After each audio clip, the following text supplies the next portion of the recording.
Saya nak perkenalkan diri saya dulu, Erman Syahwardi. Saya daripada tim Bosna. Saya dalam mancing ni sudah lebih kurang dalam 5 tahun ataupun 6 tahun.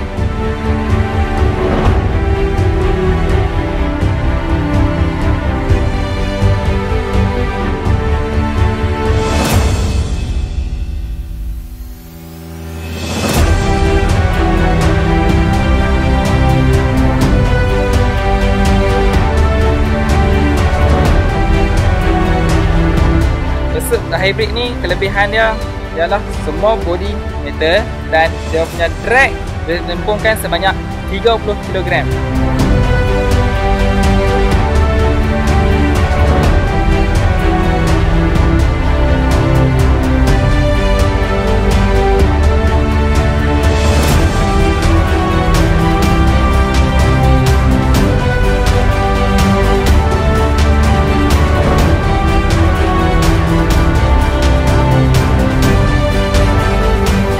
Dan dia punya sound dan lebih kuat lah, lebih kejap.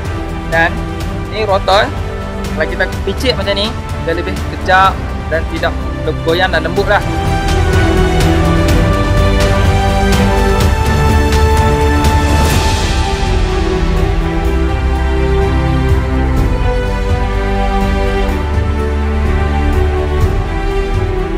Handle ni power handle, bila kita karau memang cukup ringan, dan untuk memegang ini memang cukup kejap dan kita supaya selesa pegang dan dia lebih ringan untuk kita memegang dan karau untuk ikan.